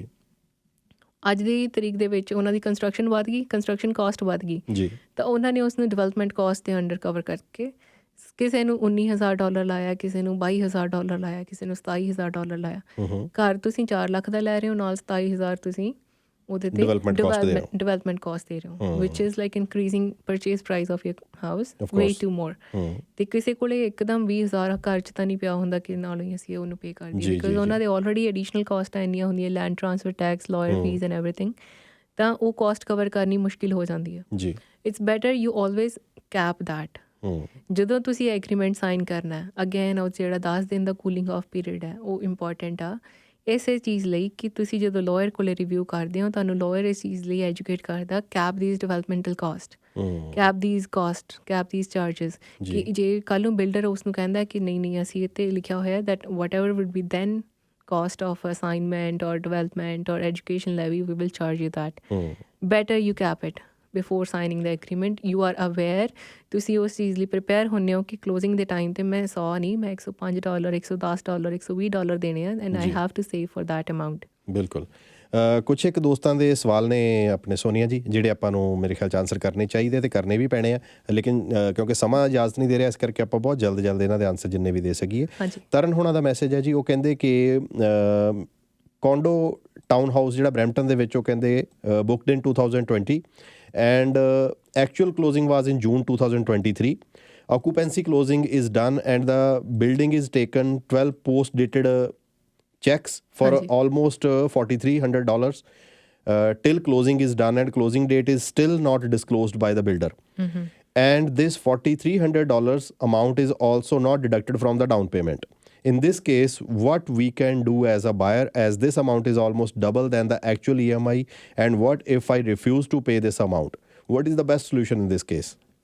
In this actually you have agreed, ਜਦੋਂ ਤੁਸੀਂ ਪ੍ਰੀ ਕੰਸਟਰਕਸ਼ਨ ਬੁੱਕ ਕਰਾਉਂਦੇ ਹੋ ਤਾਂ ਉਹਦਾ ਪੋਜੈਸ਼ਨ ਤੁਹਾਨੂੰ 2 ਸਟੇਜਸ 'ਚ ਮਿਲਦਾ। ਇੱਕ ਤਾਂ ਜੀ ਹੋ ਗਿਆ ਐਕਚੁਅਲ ਪੋਜੈਸ਼ਨ, ਜੋ ਤੁਹਾਨੂੰ ਚਾਬੀ ਮਿਲ ਜਾਂਦੀ ਹੈ ਘਰ ਦੀ ਬਟ ਓਨਰਸ਼ਿਪ ਨਹੀਂ ਮਿਲਦੀ। So it's like constructive possession ਕਹਿ ਲਓ ਜਾਂ occupancy closing, interim closing, different terms for that. Right. So in that, you are given the possession of the house because you have entered into the agreement. The house is livable, but you are living in that house as a tenant, not as an owner. ਤਾਂ ਉਹ ਜੋ ਉਹਦੇ 'ਚ cost ਹੈ on the balance due of closing, ਉਹਦੇ 'ਤੇ rate of interest ਇੱਕ builder ਨੇ ਦਿੱਤਾ ਹੁੰਦਾ ਕਿ ਵੀ ਜੋ ਮੇਰਾ ਐਕਚੁਅਲ ਰੇਟ ਆਫ ਇੰਟਰਸਟ ਹੈ ਉਹਦੇ ਤੋਂ 5% ਉੱਤੇ ਲਊਂਗਾ ਮੈਂ। ਠੀਕ ਹੈ। ਤਾਂ ਉਹ ਤੁਸੀਂ ਐਗਰੀਮੈਂਟ ਦੇ ਟਾਈਮ ਐਗਰੀ ਕਰਦੇ ਹੋ। ਅਗੇਨ ਜਦੋਂ 10 ਦਿਨ ਦਾ ਕੂਲਿੰਗ ਆਫ ਪੀਰੀਅਡ ਹੁੰਦਾ ਉਸ ਦੇ ਵਿੱਚ ਹੀ ਉਹਨਾਂ ਨੇ ਉਹ ਮੈਂਸ਼ਨ ਕੀਤਾ ਹੁੰਦਾ ਕਿ ਆਕੂਪੈਂਸੀ ਦੇ ਟਾਈਮ 'ਤੇ ਜੋ ਤੁਸੀਂ ਕਾਸਟ ਦੇਣੀ ਹੈ, it includes reality taxes, it includes common elements maintenance fee, it includes the balance due on the closing ਅਤੇ ਇੰਟਰਸਟ ਜੋ ਲੱਗਣਾ ਜੀ। ਸੋ ਉਸ ਬੈਲੈਂਸ ਡਿਊ 'ਤੇ ਤੁਸੀਂ ਇੰਟਰਸਟ ਬੈਂਕ ਨੂੰ ਵੀ ਪੇ ਕਰਨਾ ਸੀ। ਤੁਹਾਨੂੰ ਉਹ ਇੰਟਰਸਟ ਰੇਟ 2% 'ਤੇ ਵੀ ਮਿਲ ਸਕਦਾ ਸੀ, ਉਹ 10% 'ਤੇ ਵੀ ਮਿਲ ਸਕਦਾ ਸੀ ਜੀ। ਬਟ ਜੋ ਬਿਲਡਰ ਉਹਨੂੰ ਐਕਚੁਅਲੀ ਪੇ ਕਰ ਰਿਹਾ, ਫੋਰ ਐਗਜ਼ਾਮਪਲ ਜੇ ਬਿਲਡਰ ਨੂੰ ਉਹ 5% ਰੇਟ ਆਫ ਇੰਟਰਸਟ 'ਤੇ ਮਿਲਿਆ ਅਤੇ ਉਹਨੇ ਨਾਲ ਐਗਰੀਮੈਂਟ 'ਚ ਲਿਖਿਆ ਜੋ ਮੇਰੀ ਐਕਚੁਅਲ ਇੰਟਰਸਟ ਕਾਸਟ ਹੈ ਉਸ ਤੋਂ ਮੈਂ 5% ਐਡੀਸ਼ਨਲ ਲੈਣਾ ਜੀ, ਤਾਂ ਉਹ ਇੰਟਰਸਟ ਤੁਸੀਂ ਪੇ ਕਰਦੇ ਹੋ and you have agreed in the agreement. You cannot do anything. ਤੁਹਾਨੂੰ ਉਦੋਂ ਤੱਕ ਅਬਾਈਡ ਕਰਨਾ ਜਦ ਤੱਕ ਉਹਦੀ ਫਾਈਨਲ ਕਲੋਜ਼ਿੰਗ ਨਹੀਂ ਆਉਂਦੀ। ਸੋ ਉਹਨਾਂ ਨੇ ਆਪਣੇ ਸਵਾਲ 'ਚ ਲਿਖਤਾ ਸੀਗਾ ਵੀ ਉਹਦੇ 'ਚ ਇੱਕ ਹੋਰ ਚੀਜ਼ ਹੈ, ਜਨਰਲੀ ਉਹ ਜਿਹੜੀ ਆਕੂਪੈਂਸੀ ਹੈ ਉਹ within 1 year of the occupancy closing ਉਹ ਫਾਈਨਲ ਕਲੋਜ਼ਿੰਗ ਉਹਨੂੰ ਕਰਦਾ ਬਿਲਡਰ। ਸੋ 12 ਮਹੀਨਿਆਂ ਦਾ period you abide by that. So ਇਹਨਾਂ ਨੇ ਲਿਖ ਹੀ ਦਿੱਤਾ ਸੀਗਾ, ਕਹਿੰਦੇ ਔਰ we have to go as per the builder, so you have to go as per the builder. ਤੋਂ ਹਮਦ ਹੋਣਾ ਦਾ ਇੱਕ ਮੈਸੇਜ ਹੈ ਜੀ, ਉਹ ਕਹਿੰਦੇ ਕਿ our builder took the 3rd extension from our 2nd tentative closing date in December 2023 to the firm tentative closing date in April 2024. Okay. Is there anything we need to look into? Yes. ਜਿਹੜੀ ਆਪਣੀ tentative closing date ਦੀ ਮੈਂ ਹੁਣੇ ਗੱਲ ਕੀਤੀ ਹੈ, ਇੱਕ ਜਿਹੜੀ vendor ਵੱਲੋਂ ਹੁਣ ਫਰਮ ਕਲੋਜ਼ਿੰਗ ਡੇਟ ਆ ਗਈ ਹੈ, ਇਸ ਡੇਟ ਦੇ ਦੌਰਾਨ ਤੁਸੀਂ ਹੁਣ ਵਿਜੀਲੈਂਟ ਲੈਣਾ, ਕਿਉਂਕਿ ਜੇ ਉਸ ਦਿਨ ਤੋਂ ਵੀ ਕੰਪਲੀਸ਼ਨ ਨਹੀਂ ਹੁੰਦੀ ਤਾਂ ਉਹ 30 ਦਿਨਾਂ ਦਾ ਪੀਰੀਅਡ ਤੁਹਾਡੇ ਕੋਲ 30 ਡੇਜ਼ ਦਾ ਜਿਹੜਾ ਹੈਗਾ ਸਮਾਂ ਸ਼ੁਰੂ ਹੋ ਜਾਣਾ ਤੁਹਾਡਾ। ਕਰੈਕਟ। ਤਾਂ ਉਹ ਤੁਸੀਂ ਐਗਰੀਮੈਂਟ ਲੈ ਕੇ ਇੱਕ ਵਾਰੀ ਮੇਰੇ ਆਫਿਸ ਨੂੰ ਕਾਲ ਕਰ ਲਿਓ, ਆਈ ਕੈਨ ਗਾਈਡ ਯੂ ਕਿ ਉਹਦੇ 'ਚ 365 ਡੇਜ਼ ਦਾ ਪੀਰੀਅਡ ਅਬਜ਼ਰਵ ਕਰਕੇ ਲਾਈਕ ਫਰਮ ਕਲੋਜ਼ਿੰਗ ਡੇਟ ਹੁੰਦੀ ਹੈ ਜਾਂ ਨਹੀਂ ਹੁੰਦੀ। ਤੁਹਾਨੂੰ ਕਾਲ ਕਿਹੜੇ ਨੰਬਰ 'ਤੇ ਕਰਨ ਜੀ? 6472679915 647 267 9915। ਅੱਛਾ ਸੁਰਿੰਦਰ ਜੀ, ਤੁਹਾਡਾ ਇੱਕ ਲਾਸਟ ਮੈਂ ਕੁਐਸਚਨ ਲਾਉਂਗਾ ਜੀ। ਇਹ ਕੁਐਸਚਨ ਹੈਗਾ, ਉਹ ਕਹਿੰਦੇ ਵੀ ਕੁਐਸਚਨ ਨਹੀਂ, ਖੈਰ ਵੈਸੇ ਮਤਲਬ ਇੱਕ ਤਰ੍ਹਾਂ ਦਾ ਕਹਿ ਲਓ ਜਨਰਲ ਕੁਐਸਚਨ ਹੈ ਇਹ। ਉਹ ਕਹਿੰਦੇ PDI what we can find in 1 hour when we are buying brand new house, everything is in builder hand. Right. So something is better than nothing, I would say. ਜੋ ਚੀਜ਼ਾਂ ਦੇ patent defect ਹੁੰਦੇ ਆ, ਇੱਕ ਆਪਾਂ ਡਿਫੈਕਟਸ ਦੀ ਵੀ ਗੱਲ ਕਰੀਏ ਤਾਂ 2 ਤਰ੍ਹਾਂ ਦੇ ਹੁੰਦੇ, ਇੱਕ ਪੇਟੈਂਟ ਡਿਫੈਕਟ, ਇੱਕ ਲੇਟੈਂਟ ਡਿਫੈਕਟ। ਜਿਹੜੇ ਪੇਟੈਂਟ ਡਿਫੈਕਟ ਆ ਤੁਸੀਂ ਸਾਹਮਣੇ ਅੱਖਾਂ ਨਾਲ ਦੇਖ ਸਕਦੇ ਹੋ, ਜੇ ਉਹਨੂੰ ਤੁਸੀਂ ਪੁਆਇੰਟ ਆਊਟ ਨਹੀਂ ਕਰਕੇ ਆਏ ਹੋ ਤੁਹਾਡੀ ਗਲਤੀ ਆ। ਜੇ ਲੇਟੈਂਟ ਡਿਫੈਕਟ ਆ, of course you don't know ਉਹਦੇ ਅੰਦਰ ਤਾਰਾਂ ਕਿਹੜੀਆਂ ਫਿਕਸ ਹੋਈਆਂ, ਤੁਹਾਨੂੰ ਵੀ ਨਹੀਂ ਪਤਾ। ਇਹਦੇ ਵਿੱਚ ਜਿਹੜਾ ਮੇਰੇ ਦਿਮਾਗ ਦੇ ਵਿੱਚ ਜਿਹੜਾ ਆਨਸਰ ਆਇਆ ਐਜ਼ ਅ ਲੇਮੈਨ, ਮਤਲਬ ਮੈਂ ਥੋੜੇ ਜਿਹੇ ਇੰਟਰਵਿਊਜ਼ ਜਿਹੜੇ ਕਰਦਾ ਰਹਿਣਾ, ਉਹਦੇ 'ਚੋਂ ਮੈਨੂੰ ਜਿੰਨੀ ਕੁ ਸਮਝ ਡਿਵੈਲਪ ਹੋਈ ਹੈ, ਮੈਨੂੰ ਲੱਗਦਾ ਵੀ ਜਿਹੜੀ PDI ਹੈ ਇਹ ਵੀ ਕੋਈ ਪ੍ਰੋਫੈਸ਼ਨਲੀ ਕਰੇਗਾ ਤਾਂ ਮੇਰੇ ਖਿਆਲ 'ਚ ਉਹ ਆਪਣੇ ਠੀਕ ਆ ਥੋੜੇ ਬਹੁਤੇ ਇੰਸਪੈਕਟਰ ਹੁੰਦਾ, ਹਾਂ ਜੇ ਆਪਾਂ ਉਹਨਾਂ ਤੋਂ ਕਰਵਾਈਏ ਤਾਂ ਜ਼ਿਆਦਾ ਅਸੀਂ ਸੇਫ ਰਹਾਂਗੇ। ਸਾਡੀਆਂ ਅੱਖਾਂ 1 ਘੰਟੇ ਦੇ ਵਿੱਚ ਉਹ ਸਭ ਕੁਛ ਸੁਰਿੰਦਰ ਜੀ ਨਹੀਂ ਪੜ੍ਹ ਪਾਉਣਗੀਆਂ, ਲੇਕਿਨ ਜੋ ਇੱਕ ਐਕਸਪਰਟ ਹੈਗਾ ਉਹਦੇ ਵਾਸਤੇ 1 ਘੰਟਾ ਜਿਹੜਾ ਹੈਗਾ ਉਹ ਬਹੁਤ, ਉਹਨੂੰ ਪਤਾ ਹੈ ਕਿ ਮੈਂ ਕਿੱਥੇ ਕੀ ਵੇਖਣਾ ਹੈਗਾ। ਸਾਨੂੰ ਪਤਾ ਨਹੀਂ ਹੁੰਦਾ ਵੀ ਅਸੀਂ ਕਿੱਥੇ ਕੀ ਵੇਖਣਾ। ਸੋ ਤੁਹਾਡੇ ਕੋਈ ਕਲੋਜ਼ਿੰਗ ਵਰਡਸ ਜੀ? ਹਾਂਜੀ, ਮੈਂ ਬਸ ਸਾਰਿਆਂ ਨੂੰ ਇਹੀ ਅਵੇਅਰ ਕਰਨਾ ਚਾਹੁੰਦੀ ਹਾਂ ਕਿ ਜਦੋਂ ਤੁਸੀਂ ਨਵਾਂ ਘਰ ਬੁੱਕ ਕਰਾਉਣਾ, ਐਗਰੀਮੈਂਟ ਨੂੰ ਚੰਗੀ ਤਰ੍ਹਾਂ ਪੜ੍ਹੋ। ਉਹਨੂੰ 10 ਦਿਨਾਂ ਦੇ ਜਿਹੜਾ ਕੂਲਿੰਗ ਆਫ ਪੀਰੀਅਡ ਆ ਉਹਨੂੰ ਵੇਸਟ ਨਾ ਕਰੋ। ਕਿਸੇ ਲਾਇਰ ਕੋਲੇ, ਕਿਸੇ ਐਕਸਪਰਟ ਕੋਲੇ ਜਾ ਕੇ ਉਸਨੂੰ ਰਿਵਿਊ ਕਰਾਓ। Read the closing cost, read the additional cost to your agreement. ਟੈਰ ਇਨ ਵਾਰੰਟੀਜ਼ ਨੂੰ ਪ੍ਰੋਪਰਲੀ ਉਹਨਾਂ ਦੀ ਨੌਲੇਜ ਜੋ ਹੈ ਉਹਨਾਂ ਦੀ ਵੈਬਸਾਈਟ 'ਤੇ ਵੀ ਦਿੱਤੀ ਹੋਈ ਆ। ਤੁਸੀਂ ਮੈਨੂੰ ਕੋਈ ਕਾਲ ਕਰਕੇ ਸਵਾਲ ਪੁੱਛਣਾ ਹੈ, ਤੁਸੀਂ ਕੋਈ ਬੁਕਿੰਗ ਕਰਾਈ ਹੋਈ ਹੈ, you can always call me 6472679915 and all the best. ਜੋ ਇਸ ਸ਼ੋਅ ਦੇ ਵਿੱਚੋਂ ਮੈਨੂੰ ਸਮਝ ਲੱਗਿਆ ਜੀ, ਉਹ ਇਹ ਲੱਗਿਆ ਕਿ ਕਦੇ ਵੀ ਜਿਹੜਾ ਨੀਮ ਹਕੀਮ ਖਤਰਾ ਜਾਣ ਵਾਲੀ ਗੱਲ ਨਹੀਂ ਆਪਾਂ ਨੂੰ ਕਰਨੀ ਚਾਹੀਦੀ। ਐਕਸਪਰਟਸ ਜਿੱਥੇ ਸਾਡੇ ਕੋਲੇ ਅਵੇਲੇਬਲ ਹੋਣ, ਉੱਥੇ ਜਿੱਥੇ ਅਸੀਂ ਐਡੇ ਵੱਡੇ ਪ੍ਰੋਜੈਕਟ ਦੇ ਵਿੱਚ ਅਸੀਂ ਖਰਚਾ ਕਰ ਰਹੇ ਹਾਂ, ਤਾਂ ਸਾਨੂੰ ਥੋੜ੍ਹੇ ਬਹੁਤੇ ਖਰਚਿਆਂ ਤੋਂ ਡਰਦੇ ਹੋਏ ਅਸੀਂ ਕਈ ਵਾਰ ਵੱਡੀਆਂ ਮੁਸੀਬਤਾਂ ਸਹੇੜ ਦਿੰਦੇ ਹਾਂ। ਜਦੋਂ ਵੀ ਅਸੀਂ ਕੋਈ ਇਸ ਤਰ੍ਹਾਂ ਦੇ ਐਗਰੀਮੈਂਟ ਦੇ ਵਿੱਚ ਪਈਏ ਤਾਂ ਜ਼ਰੂਰੀ ਹੈ ਕਿ ਉਹ ਐਗਰੀਮੈਂਟ ਨੂੰ ਅਸੀਂ ਕਿਸੇ ਐਕਸਪਰਟ ਤੋਂ ਜ਼ਰੂਰ ਰਿਵਿਊ ਕਰਾਈਏ। ਇਹ ਕੋਈ ਬਹੁਤ ਮਹਿੰਗਾ ਸੌਦਾ ਨਹੀਂ ਹੈ। ਇਹਦੇ ਵਾਸਤੇ ਸਾਨੂੰ ਜੋ ਵੀ ਜਿਵੇਂ ਸੋਨੀਆ ਜੀ ਵਰਗੇ ਐਕਸਪਰਟ ਸਾਡੇ ਕੋਲੇ ਅਵੇਲੇਬਲ ਨੇ, ਜ਼ਰੂਰ ਉਹਨਾਂ ਦੇ ਨਾਲ ਸਾਨੂੰ ਜੋ ਵੀ ਸਾਨੂੰ ਨੇੜੇ ਪੈਂਦਾ ਹੋਵੇ ਅਸੀਂ ਜ਼ਰੂਰ ਉਹਨਾਂ ਨਾਲ ਜਿਹੜਾ ਹੈਗਾ ਉਹ ਰਾਬਤਾ ਕਰੀਏ। ਸੋਨੀਆ ਜੀ, ਤੁਸੀਂ ਸਮਾਂ ਕੱਢਿਆ ਸਾਡੇ ਨਾਲ ਅੱਜ ਥੈਂਕਸ ਗਿਵਿੰਗ ਦੇ ਦਿਨ ਦੇ ਉੱਤੇ ਤੁਸੀਂ ਹਾਜ਼ਰ ਹੋਏ ਅਤੇ ਇਹ ਇੰਨੀ ਜਿਹੜੀ ਵਧੀਆ ਜਾਣਕਾਰੀ ਸਾਡੇ ਨਾਲ ਸਾਂਝੀ ਕੀਤੀ। Thanks to you. Thank you so much Jatinder ji. I also enjoyed discussing these topics with you on show, ਕਿਉਂਕਿ ਮੈਨੂੰ ਵੀ ਚੰਗਾ ਲੱਗਦਾ ਕਿ ਲੋਕਾਂ ਨੂੰ ਇਹ ਚੀਜ਼ਾਂ ਦੀ ਨੌਲੇਜ ਮਿਲਦੀ ਹੈ, ਜਾਣਕਾਰੀ ਮਿਲਦੀ ਹੈ ਅਤੇ ਉਹਨੇ ਅਵੇਅਰ ਹੁੰਦੇ ਆ ਤਾਂ ਉਹਨਾਂ better I would say future ਹੁੰਦਾ। ਤਾਂ ਸਾਨੂੰ ਕੇਸ ਹੈਂਡਲ ਕਰਨਾ ਸੌਖਾ ਹੋਣਾ ਹੀ। ਜੀ ਬਹੁਤ ਸ਼ੁਕਰੀਆ ਜੀ ਅੱਜ ਦੇ ਸ਼ੋਅ ਵਿੱਚ ਆਉਣ ਲਈ। ਜੀ।